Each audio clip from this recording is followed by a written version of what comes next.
बंधन नहीं है।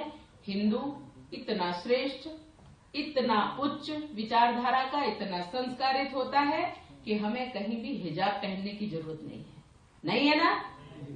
हाँ, हिजाब उनको पहनना है जिनको अपने घर में ही परेशानी है, उनके घर में ही वो संकट में है, उनके घर में ही वो खतरे में है, उनके घर में ही उनकी शील और मर्यादा खतरे में है। इसलिए उनको घर में भी हिजाब पहनना चाहिए और बाहर तो हिंदू समाज जहाँ निकलता है तो वहाँ पहनने की आवश्यकता नहीं है। और जहाँ ज्ञान प्राप्त होता है, जहाँ हम अध्ययन करते हैं, वहाँ तो बिल्कुल ही नहीं।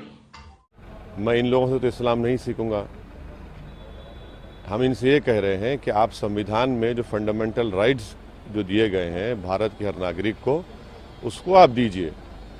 और ये जो कर्नाटक में हिजाब का जो इशू खड़ा हुआ, वो बीजेपी ने उसको खड़ा किया है। वो 6 लड़कियां तो पहले से हिजाब पहन कर आ रही थी ना, कि एक तो ये कि वो बीजेपी गवर्नमेंट के मंत्री हैं और उनको अपने ही सरकार पर इन्वेस्टिगेशन पर कोई भरोसा नहीं है। एक बात साफ जाहिर होती है। दूसरा ये कि अब बीजेपी को बताना पड़ेगा कि तुष्टीकरण और ध्रुवीकरण या अपीसमेंट की राजनीति कौन कर रहा है। तीसरी बात यह है कि बीजेपी जो कहती है उत्तर प्रदेश से हमने क्राइम को और माफिया का खात्मा कर दिया, तो आप जाकर उन लोगों से मिलते हैं जो हम पर गोलियां चलाई हैं, तो फिर आप ही तो अपीसमेंट कर रहे हैं और आप कौन सा लॉ एंड ऑर्डर की बात कर रहे हैं वहाँ पर जाकर। तो ये 3 चीज़ें हैं जिससे बीजेपी एक्सपोज हो जाती है। और इसीलिए हमने कहा कि हमको Z कैटेगरी की सिक्योरिटी नहीं चाहिए, हमको A कैटेगरी का आप सिटीजन शहरी बनाइए। आपको लग रहा है कि कुछ किसी इसमें आपको लग रहा है इसमें है, क्योंकि एक तरफ मंत्री जाके मिलता है, दूसरी सरकार नहीं, देखिए यही तो हम कह रहे हैं ना कि एक मंत्री है योगी के कैबिनेट में और उनको अपनी ही सरकार के इन्वेस्टिगेशन में भरोसा नहीं है, तो यानी उनको अपनी सरकार पर ही भरोसा नहीं है।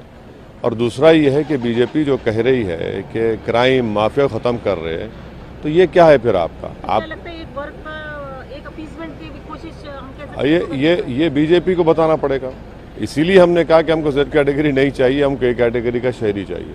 एक और इशू है, बीजेपी की MP है साध्वी प्रज्ञा, इनका कहना ये है कि हिजाब को लेकर के इन्होंने कहा है कि बाहर हिजाब पहनने की जरूरत नहीं है, बहुत सुरक्षा है। अब देखिए अब देखिए उनके ऊपर जो है मालेगांव बॉम्ब ब्लास्ट का केस चल रहा है। उन्होंने एक ऐसे देशभक्त को जिसने पाकिस्तान से आए हुए टेररिस्ट से मुकाबला करते हुए अपनी जान की अजीम कुर्बानी दी, हेमंत करकरे के बारे में उन्होंने उसका नाम शनाब उनके बारे में बोला। उन्होंने पास में गोडसे की तारीफ़ की। तो यही इनका इंट्रोडक्शन है, यही इनके बारे में तारुफ बोलते हैं ना, वो है। इससे ज़्यादा कुछ नहीं कह सकता मैं।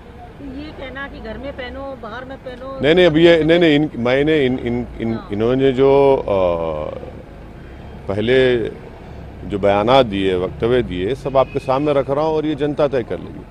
हिजाब को अननेसेसरी एक आपको लग रहा है कि कुछ कंट्रोवर्सी का इश्यू बनाया जा रहा है। हेमंत बिस्वा का भी कहना है कि इस्लाम जो है हमको बेहतर एजुकेशन की बात करता, वो नहीं कहता है कि आप हिजाब अब देखिए, इस्लाम मुझे सीखना है तो मैं किसी इस्लामिक उलेमा से, स्कॉलर से सीखूंगा ना। मैं इन लोगों से तो इस्लाम नहीं सीखूंगा। हम इनसे ये कह रहे हैं कि आप संविधान में जो फंडामेंटल राइट्स जो दिए गए हैं भारत के हर नागरिक को, उसको आप दीजिए। और ये जो कर्नाटक में हिजाब का जो इशू खड़ा हुआ, वो बीजेपी ने उसको खड़ा किया है।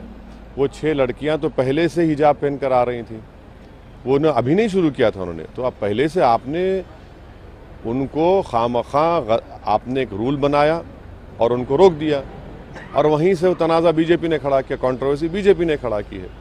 और अगर वो कोई लड़की अगर हिजाब या निकाब या दुपट्टा या जीन्स पैंट पहनती है, तो इससे इन लोगों को तकलीफ क्यों हो रही है? तकलीफ आपको क्यों हो रही है? इससे आपको किसी को हार्म हो रहा है? भाई सर पर अगर कोई पहन रहा है तो इस पर हार्म तो नहीं होना चाहिए ना। और वो कहाँ जा रही हैं? वो एक ऐसी जगह जा रहे हैं जहाँ पर शिक्षा हासिल करने के लिए जा रही हैं, ताकतवर बनने के लिए जा रही हैं, तो आप उनको रोक रहे हैं। तो इससे नरेंद्र मोदी देश के प्रधानमंत्री का स्टेटमेंट एक खोखला साबित होता है, जब वो कह रहे हैं कि उत्तर प्रदेश में हमको मुस्लिम महिलाओं ने वोट दिया। अरे भाई, हिमाचल में आपकी सरकार है, वहाँ पर आपने कानून बना दिया। मध्य प्रदेश में आपकी बीजेपी की सरकार है, वहाँ पर कानून बना दिया। कर्नाटक में आपकी सरकार है, तो आप मुस्लिम महिलाओं को उनकी सुरक्षा छोड़िए, उनको तो आप एम्पावर भी करना नहीं चाह रहे, उनको तालीम के जेवर से आरास्ता नहीं देखना चाह रहे हैं। तो ये असल बीजेपी का चेहरा है जो देश देख रहा है। साध्वी प्रज्ञा हो या हेमंत बिस्वा हो, जो एक खुद इस तरीके की बात करना कहीं ना कहीं, वो तो बीइंग अ वुमन अगर इस तरीके की बात करते हो आपको नहीं, मैंने उनके बारे में जो कहना था कह दिया मैडम। आप हेमंत बिस्वा अगर हेमंत बिस्वा अगर ऐसा कह रहे हैं वो नहीं वो तो आसाम के मुख्यमंत्री हैं, वो तो बहुत कुछ उन्होंने बोल दिया है सबके बारे में। और उनको ये समझना चाहिए कि भारत का मुसलमान जो है वो इंडिजीनियस है, वो तो वो समझ नहीं पा रहे हैं, बस बके जा रहे हैं और क्या कर सकते हैं। अभी 2 फेजेस का चुनाव हो चुका, 5 का बचा अभी जाना है मुझे। अब आप कैसे देखते हैं? बहुत लास्ट सवाल है।